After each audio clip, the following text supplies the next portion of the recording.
ชื่อจำเอาได้ลุงเด้อเกิดนะลูกนะอันใดที่พ่อบอกพ่อสอนนะชื่อจำเอาได้ลุงเด้อ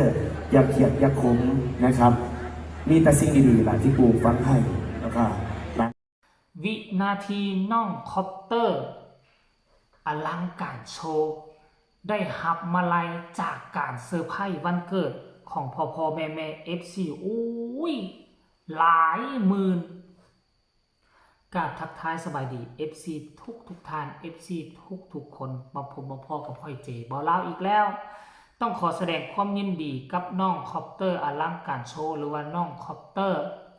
วงเสียงวิหกค่ำคืนที่ผ่านมาเป็นการเขาเอิ้นว่าเป็นการเปิดวงของอลังการโชว์และเป็นการแข่งขันรอบสุดท้ายในการออดิชั่นคัดเลือกเอาศิลปินมาอยู่ในวงใหม่อลังการโชว์และเมื่อวานนี้ที่จัดกิจกรรมไปอย่างยิ่งใหญ่แล้วก็มีบรรดา FC ที่ไปให้กำลังใจของศิลปินมากหน้าหลายตาโดยเฉพาะเป็นศิลปินเก่าที่อยู่ในวงเสียงวิหกเก่าก็ขึ้นได้ไปแสดงลีลาเนาะบ่ว่าจะเป็นน้องอายบ่ว่าจะเป็นนางเอกต่างๆและรวมไปทั้งน้องคอปเตอร์มื้อวานนี้ก็ได้ขึ้นแสดงความสามารถเพื่อว่าเป็นการต้อนรับ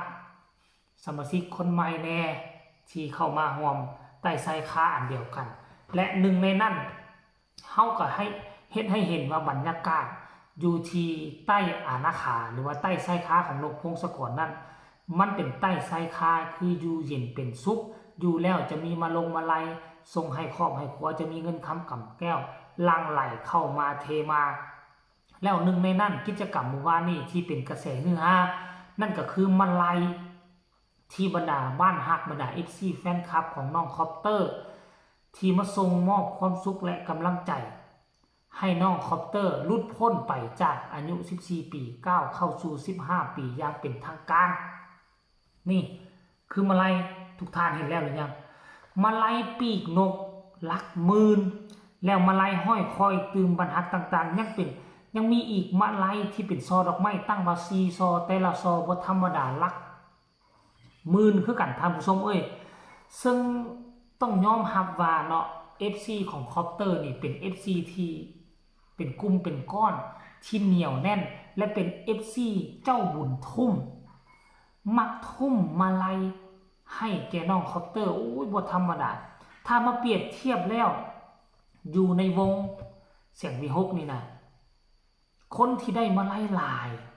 ก็น่าจะเป็นน้องคอปเตอร์นี่ปฏิเสธบ่ได้เลยคนอื่นนี่ก็ยังบ่มีขุมก้อนกำลัง FC ที่มอบมาลัยให้หลายปานนี้น่าจะเป็นคนแรกของวงท่านผู้ชมก็ถือว่าเป็นผู้หนึ่งที่สามารถจับตามองได้ถึงมันว่าสีหน้าค่าตาก็เพราะเข้าว่าเรื่องน้ำเสียงก็เพราะไปได้แต่ว่าเรื่องกระแสที่ห้อนแห้งต้องมอบให้น้องคอปเตอร์เป็นผู้หนึ่งที่มีกระแสห้อนแห้งและคล้องใจแฟนคลับ FC เอาไว้อย่างเหนียวแน่นเพราะว่าเราจะง่ายมาจาก2วงแล้ววงนี้เป็นวงที่3 FC แฟนคลับก็ง่ายมาตามกันแม้คือเขาติดตามศิลปินเขาบ่ได้ติดตามวงอยากให้ทุกคนไปเห็นวินาทีที่น้องคอปเตอร์ถือเซอร์ไพรส์มาลัยวันเกิดแล้วจึงมาพ้อกันในช่วงต่อไปก็แล้วกันแม่ทุกผู้ทุกคนบ่ว่าจะเป็นบ้านบ้านฮักน้องคอปเตอร์จนเศร้าสมือนี้ผมยังบ่ลืมเลยครับผู้ใดผู้ตั้งบ้านฮักน้องคอปเตอร์ผู้ใดยายหมอเราโทรมาหาหลานมื้อเดเราบอกว่าอันหนูอยากมีบ้านฮักบ่เดี๋ยวยายจะตั้งให้พอนะกับตั้งแต่เบอร์นั้นมามีบ้านฮักเป็นบ้านหลังแรกเป็นของเจ้าของแล้วก็มีบ้านหลังที่2ก็คือบ้านลูกดิกตั้งโดยแม่เจี๊ยบแล้วก็แม่นูนี่กับบ้านหลังที่3กับบ้านพญาแบกแคนบ้าน3บ้านแบกฝันบ้านบักลาน้อยนะครับตั้งโดยแม่บีบ้านที่4บ้านพญาแบกแคนตั้งโดยญาสมหญิงกับขอบคุณแม่ทุกบ้านนะครับที่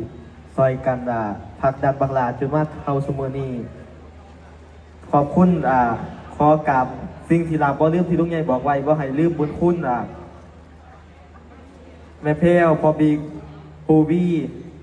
แล้วก็จนมาฮอดยานุพอนกปูออดลุงใหญ่ทั้งเมื่อนี้บ่ให้ลืมบุญคุณลุงใหญ่ว่ากะขอบคุณให้แม่ด้วยครับดื้อสิซอยกันฝากร้านบักลาขอบคุณครับ ครับ เนาะคลิปนี้ก็เป็นคลิปบรรยากาศที่น้องคอปเตอร์ถึกเซอร์ไพรส์แล้วก็ได้รับ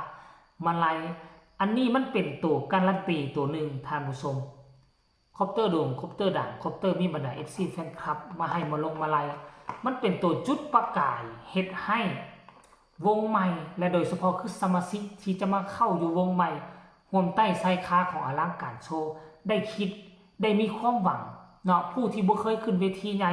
ได้มาเห็นมาลัยของคอปเตอร์มื้อนี้แล้วทุกคนก็ต้องมีความหวังโอ้ถ้าค่อยมาอยู่อลังการโชว์มาอยู่ใต้ไซคาของบอสนกพงศกรค่อยก็จะต้องอนาคตค่อยก็จะต้องมีมาลงมาลัยอาจจะบ่หลายซัมคอปเตอร์แต่ก็ต้องมันต้องมีมาลัยค่อยจะมีความตั้งใจสร้างสรรค์ผลงานอยู่ทางด้านหน้าเวทีคนอื่นก็ต้องคิดแบบนี้ท่านผู้ชมเนาะคิดแบบนี้อันนี้ก็ถือว่าเป็นแบบอย่างเป็นตัวอย่างที่ดีเป็นโอกาสที่ดีเป็นวินาทีที่ดีที่วันเกิดมาตรงกับมือวานนี่ท่านผู้ชมเป็นมือออดิชั่นรอบสุดท้ายและเป็นมือการเปิดบ่เป็นการเปิดวงหรอกเป็นมือออดิชั่นรอบสุดท้ายเพื่อเป็นการแสดงศักยภาพเฮ็ดให้คนอื่นเบิ่งว่าโอ้วงนี้มีคุณภาพเป็นวงโซเชียลวงหนึ่งอยู่แล้วจะมีความสามารถหาเงินหาคำส่งให้ครอบให้ครัวได้ท่านผู้ชมเนาะถือว่าเป็นแบบอย่างที่ดีนอกจากคอปเตอร์แล้วก็ยังมีบรรดา FC แฟนคลับที่มาให้กำลังใจศิลปินใหม่ก็จะได้เห็นโอ้อยากมีคือคอปเตอร์เด้อยากมีความฝันแบบนี้มื้อใดเนาะค่อยจะมีแต่ค่อยสิว่าทุกคนต้องมีต่างแต่ว่าจะมีน้อยจะมีหลายก็คือ FC แฟนคลับหลังจากที่เห็นน้องคอปเตอร์โพสต์แบบนี้พ่อฮักแม่ฮักกับพากันมาคอมเมนต์ต่างๆนานามาแชร์โพสต์นี้ไปหลายอุ้ยหลายคนก็ปังมากว่าซั่นเด้สุขสันต์วันเกิดจ้าคอปเตอร์เฮงๆปังๆโอ้ก็หลายคนหลายแนวคิดเยี่ยมบักล่าเก่งเสียงดี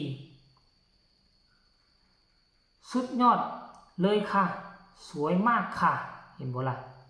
สุดยอดค่ะเป็นภาพที่สวยงามที่สุดตื่นมาเห็นตอนเช้ารู้สึกมีความสุขมากว่าซั่นเด้ท่านผู้ชมขอให้ฮักลูกน้อยๆแต่ขอให้ฮักกันนานๆเด้อสุขภาพร่างกายแข็งแรงเด้อต้าฟ่งซื้อจีนเพิ่นก็ต้าฟ่งท่านผู้ชมแล้วได้ฉายาใหม่จากบอสนกพงศกรเมื่อวานนี้ศิลปินเสียงแม่งก็เสียงเซอร์